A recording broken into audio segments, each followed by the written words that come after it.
and why we should be interested in what you're going to present to us. Why I'm saying this is I saw a demo on this screening, and it is truly a game changer. So if you haven't seen it, please keep your eyes and ears open, and let's see what Nigeria is doing. Over to you, please. Officially, you have 15 minutes.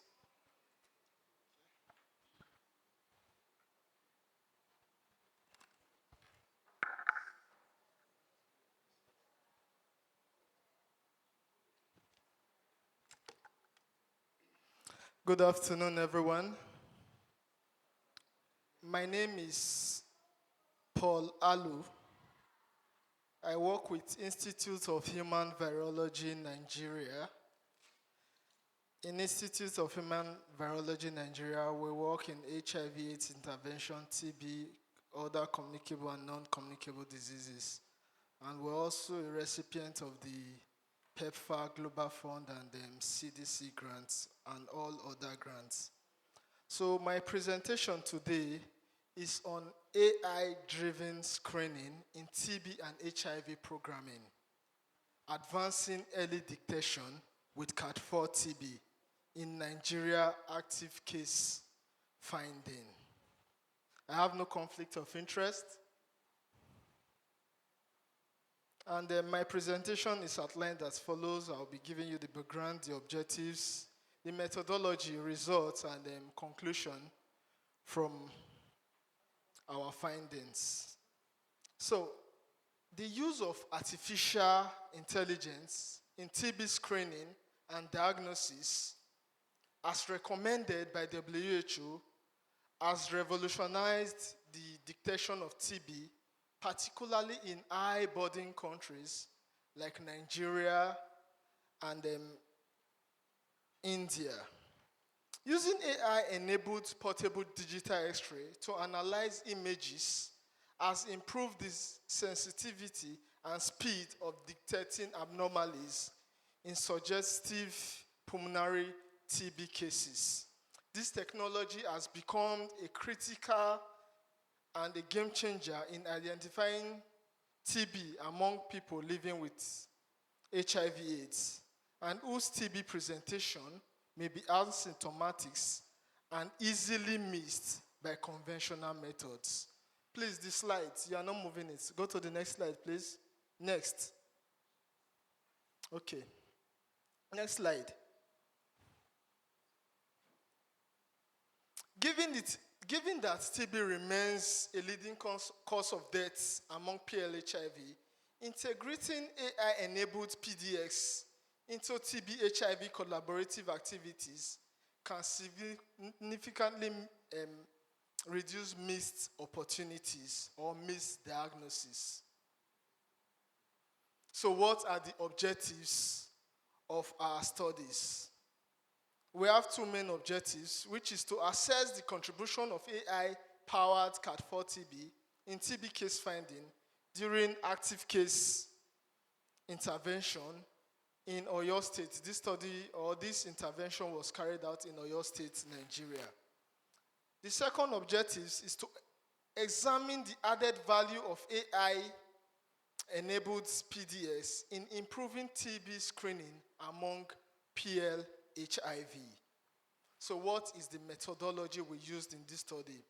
We carried out a retrospective comparative study using 12-quarter data, that is January 2022 to December 2024. We collected this data, we analyzed them, and we compared the performance of AI-enabled screening, that's PDX machine, with conventional-based tuberculosis screening. When we say conventional-based tuberculosis screening, I mean the WHO 4-symptom screening, which includes cough for more than 2 weeks, more or less than 2 weeks, fever, drenching night sweats, and weight loss.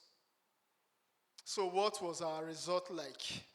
So we are going to be comparing what AI-enabled PDX enabled CAD4 TB screening gave us against the conventional screening.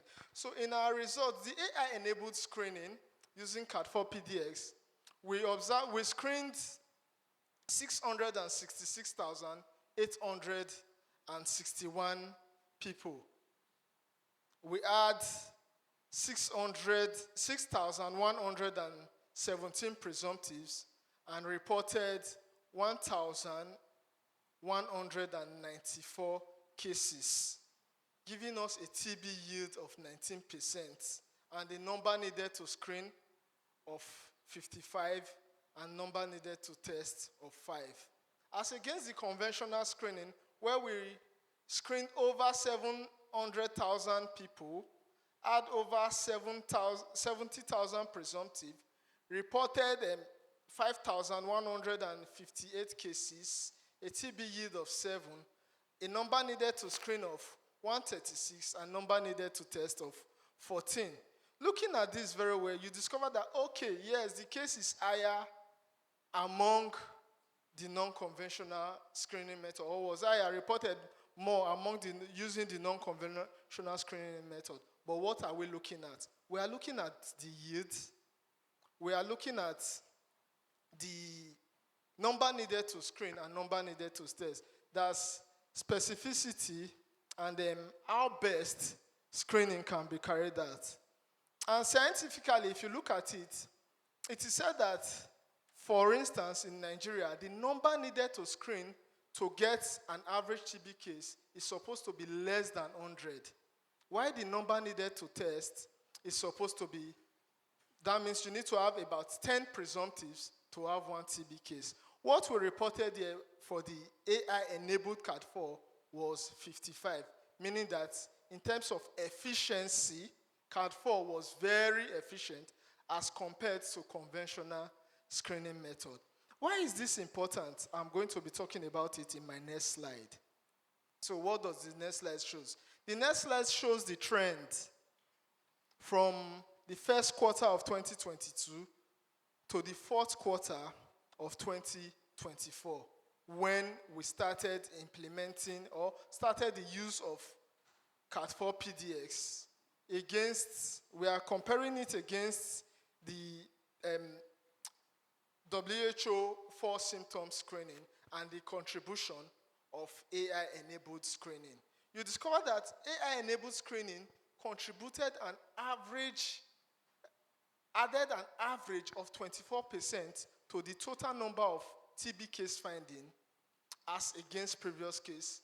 Initially, they were reporting 403 cases on average, but adding the AI-enabled CAD4 improved TB screening and increased case finding by 24%, increasing it to 533 on average. Next slide, please. So, what does this mean for the PL-HIV? What was our findings when it comes to PL-HIV?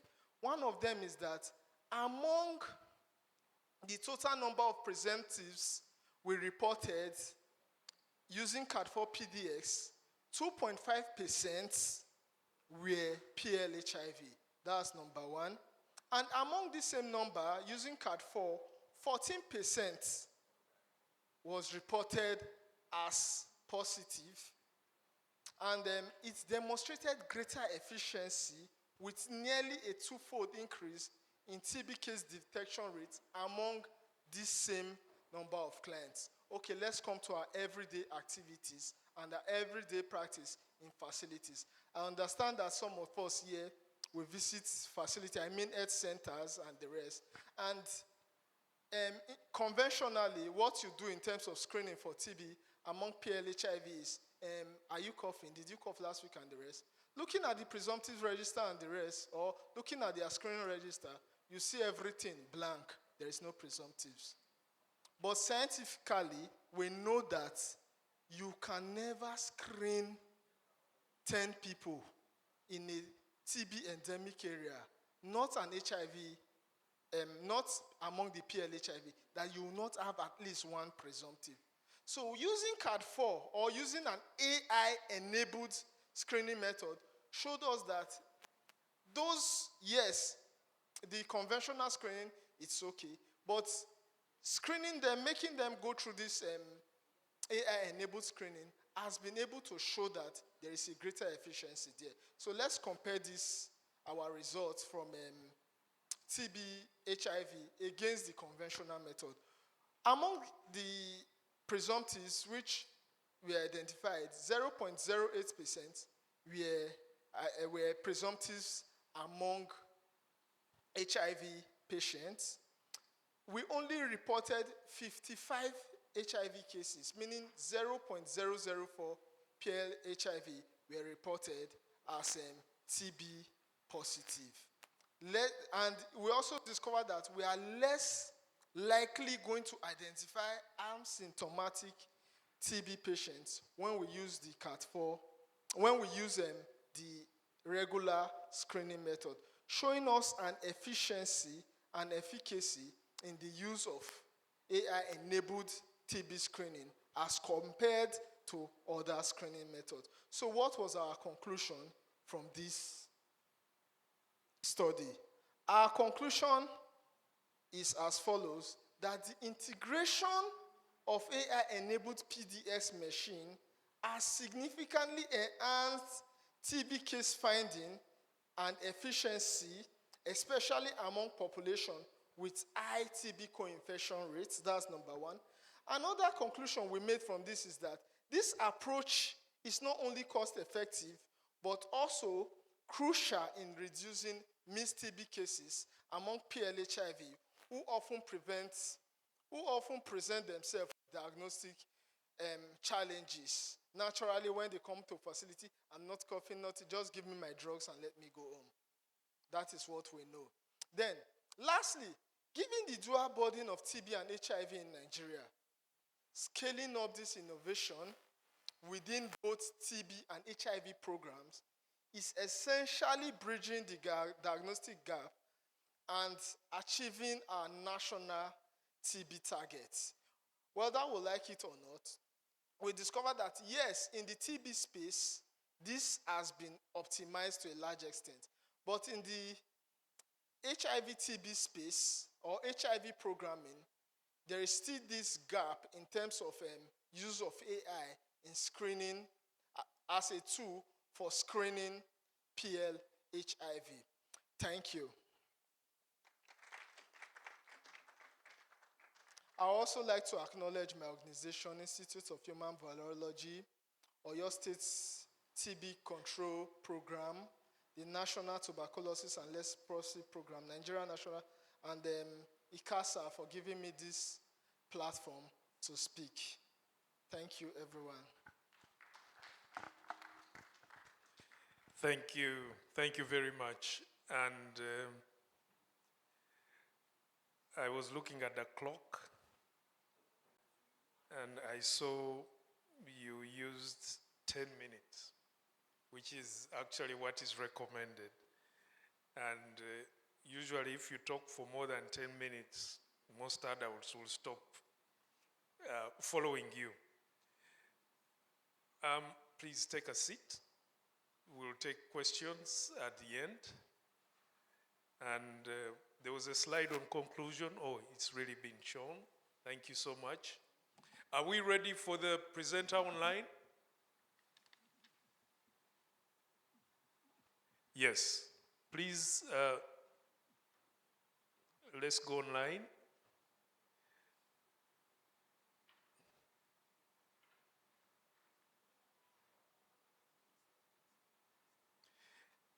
As they're getting all this sorted, let me use this opportunity to introduce myself.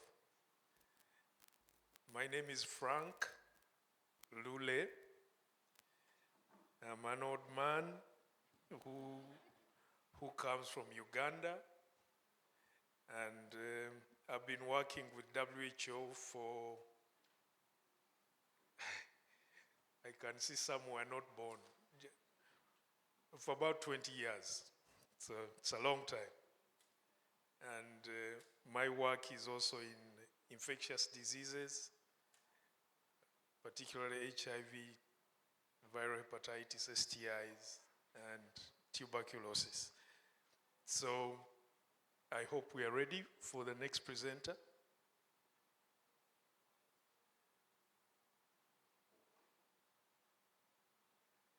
Can you hear me? Yes, we can. Just get closer to your mic so that people in the room can hear you better. Okay, so what do you want me to do now? They are loading your slides. Hello? You are sharing your slides. Are you sharing your slides? Can you hear us? Hello? Hello? Yep. If you can hear us, please go ahead and share your slides. And Yeah, now I'm hearing you. good. Over to you. Share your slides and present to the Do I audience. just need to wait for my own programmation? Please go ahead. Hello? Hello? Yeah, is everything okay? Are you seeing my presentation? Everything is okay. So go ahead and make your presentation. Pardon me? Please go ahead and make your presentation. Okay, because there is too much background there. Oh.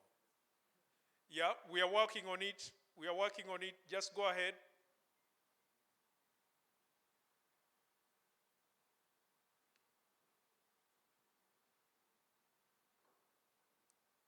Hello, doctor, can you hear me? Hello?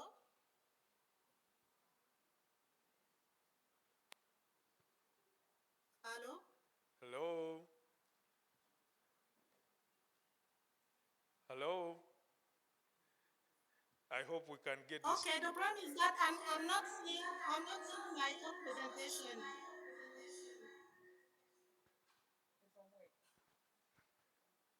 IT, please help us. What is the issue?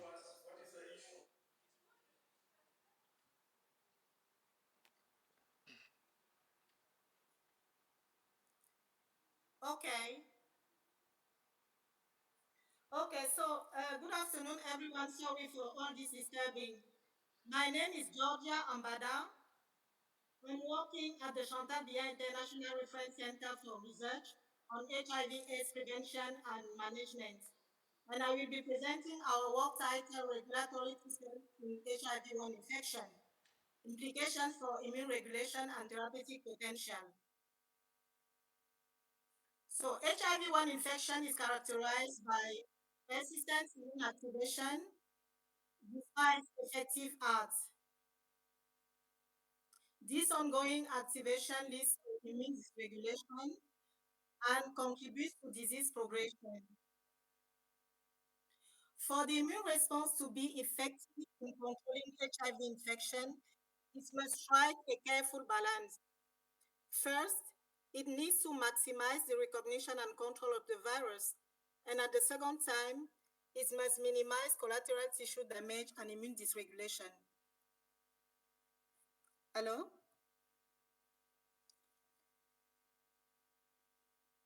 Hello? Hello? Yeah. Can I go ahead? Yep. We need you to put your presentation in slideshow.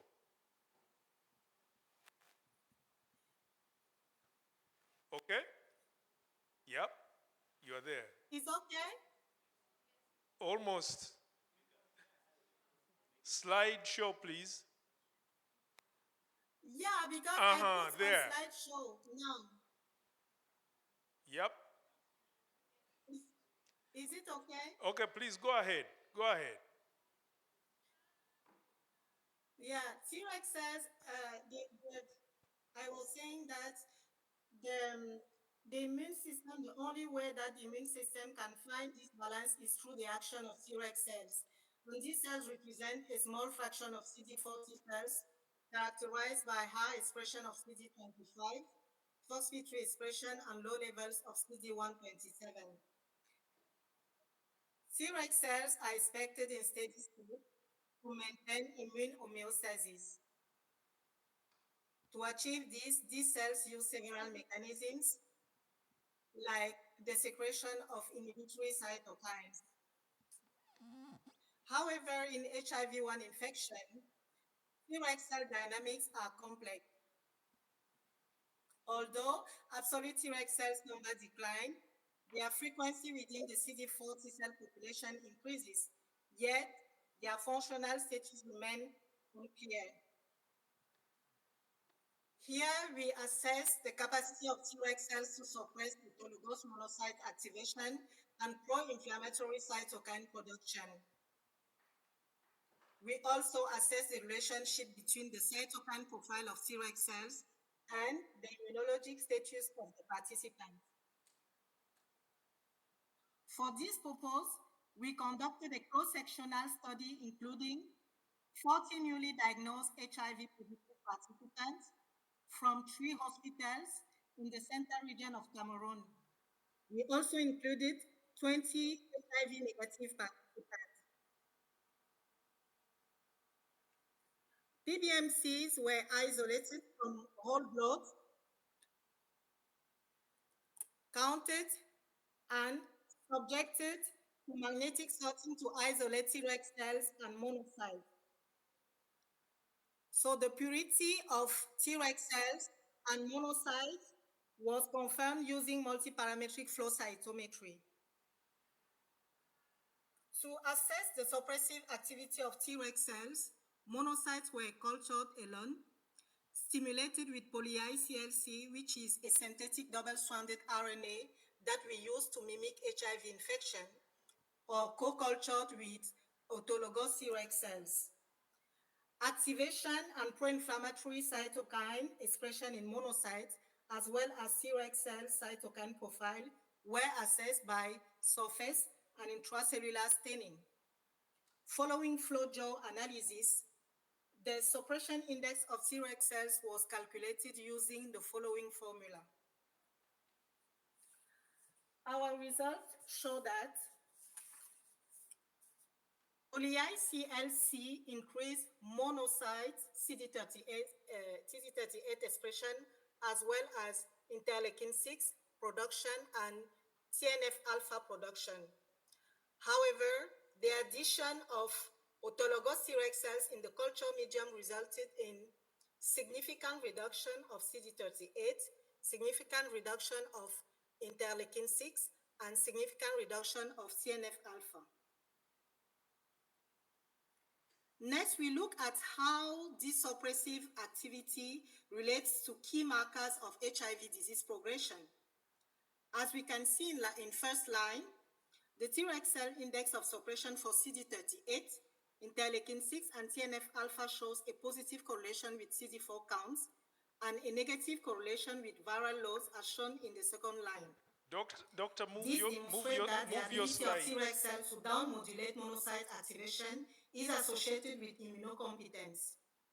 This suggests also that preserving or enhancing Treg cell suppressive function could be critical for controlling immune activation. Move your slides. By We assessing the cannot see. cytokine profile of Treg cells, we found that immunocompetent individuals exhibit higher levels of TGF-beta, interleukin 10, and interleukin 4 compared to immunocompromised individuals. This suggests that Treg cell function is impaired during immune decline, potentially contributing to the loss of immune regulation observed in disease progression. In summary, following monocyte stimulation with poly-ICLC, autologous Treg cells are capable of down-modulating monocyte activation, as well as interleukin 6 and TNF alpha production by activated monocytes. This suppressive activity is mediated, at least in part, by Treg-derived cytokines. The ability of Treg cells to effectively regulate immune activation and control inflammation is impaired during HIV infection, contributing to immune dysregulation. Since we use burnt Treg cells for our analysis, further research should focus on identifying the specific Treg cell subsets responsible for immunosuppression. This could enable the development of targeted immunotherapeutic strategies aimed at restoring or enhancing Treg function in immunocompromised individuals. So we sincerely thank study participants, all contributors, and funders. We thank you. Thank you. Thank you so much, Doctor. Can you hear us? Hello? Can you hear us, Doctor? Yeah, I'm hearing. Yeah, thank you. Unfortunately, your slides were not moving, but hopefully the colleagues in the room were following. So we have a few minutes for questions, and they should be directed. Unfortunately, we couldn't get our third presenter. Any questions to the colleagues who have presented? We have one here, two.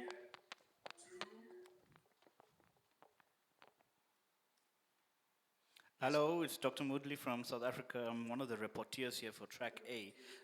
Given the fact that, unfortunately, we did not see the slides progressing during the presentation, it made it a little bit difficult to try and follow what was going on for me to report about this, because this is quite a significant finding, and I believe it deserves to be put into the final report. Would you mind please repeating the last part of your presentation, including like the results and then the conclusion, if you don't mind just doing that for us, just for a few minutes?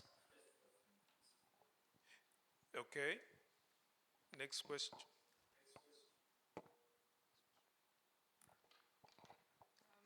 I had a question about the PDX AI, and so the utility of this, what do you call it, these machines. How many do you all have on site at HVN? How do you train who is utilizing these tools? And when you talk about scaling it up, because it is AI and there are updates that are continuously happening, is that also where you have to upgrade the system of this tool? Thank you. Yeah, I see those two questions. Hello. Okay, go ahead. All right. My name is Ishmael Pili from Malawi, under the Department of HIV. I have a few. I don't know if it's going to be a comment or a question, but for Mr. Isaac, I think I'm really interested in the whole AI thing. I'm working with a project called EMS, which is focusing on advanced HIV disease. And when we're looking at HD, we're also more interested in TB. And if we have that component of AI working around the sake of HD, I think that's a very, very big achievement for us. But I was looking at your presentation and then looking at the sample spaces that you use for the AI as well as the conventional screening. I found that the difference is quite significant. I don't know if we can make a good conclusion out of that. And I'm also interested to know on the period that you took those samples. Is it the same period or there were different periods? And there are other professionals that exposes people to the risk of contacting TB. Did you try to do a disaggregation of the numbers that you took, disaggregating them by their professions? And the last part is, I think I'm just, I'll correlate with the lady that side. I didn't get her name, but I just also I'm interested to know on the issues of procurement and sustainability and scaling as well. I think those are some of the most important things that we can consider in Africa at this point, especially when we're talking about the issue of the pulling out of funders. Yeah, I think I can stop there. Thank you. Thank you so much. Those are a lot of questions for you. Let's start with our colleague online. There was a humble request for you to please go over the last presentation, your presentation towards the end, so that we can capture your findings and conclusions. It was very difficult to follow because we were not seeing the slides.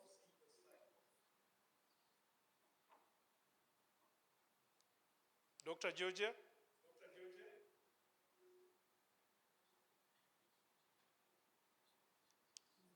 session ends in 4 minutes, so if he's not able to do very fast, should we just end the session?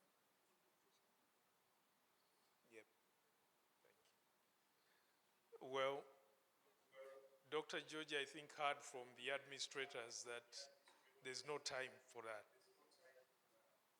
Sorry, we can't. Maybe we'll be able to just follow up with that to get the presentation. So you have 2 minutes for all the questions that were asked.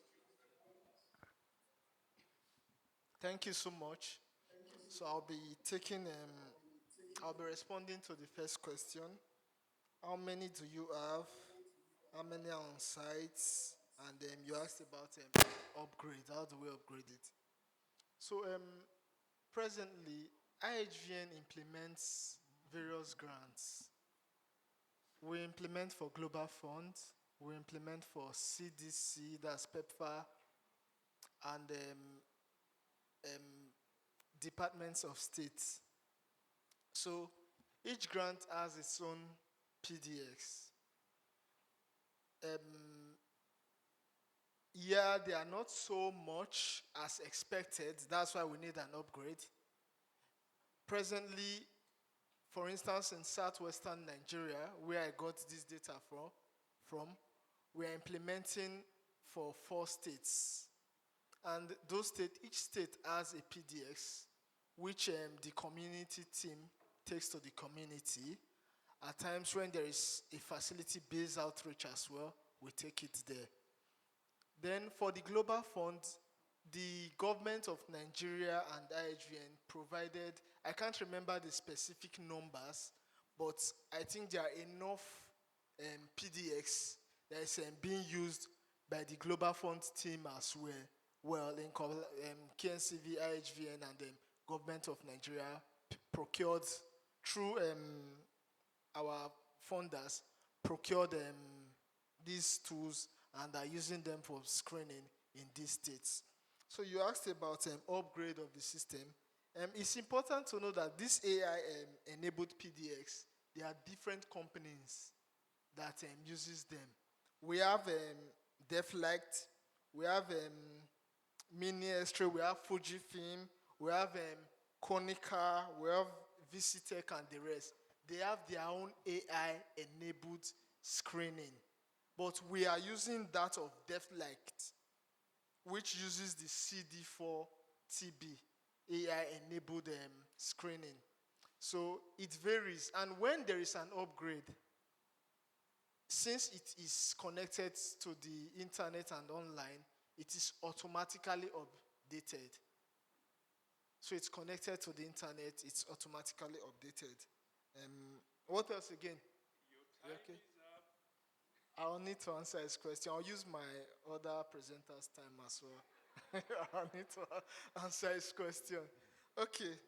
So you asked about the period, the sampling, and the rest. So these data were collected within the same period. So the difference is that we don't have enough PDX. So we collect aggregated data using DHIS, but you understand that the PDX data is collected separate, while the WHO symptomatic screening, which takes place in majority of our sites, both community and facility, takes place as well.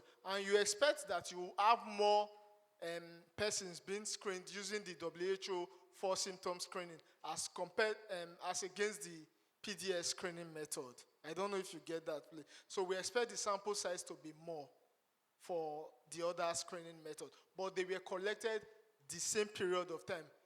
From the period we started using the device till the end of 2024. That was when the data was collected from.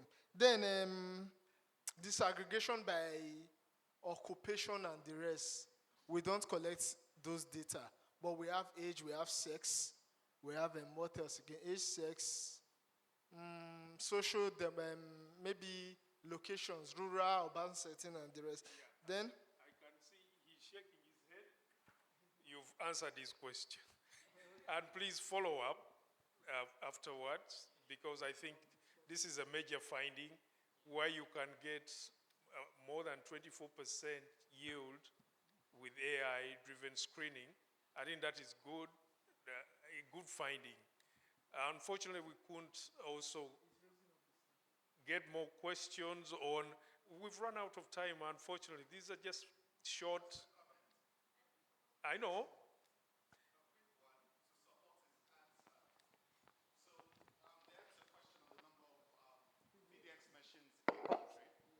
And I think I have that data. We have a minimum of about 5 per state. So about 190 in the country, minimum. Thank you. Okay. These are major findings, including the presentation that was made by our colleague online, because it has major implications on immune regulation and therapeutic potential. But we've run out of time. Thank you, colleagues, for having come and attended this during a lunch hour. And I wish you all the best for the rest of the conference. Thank you so much.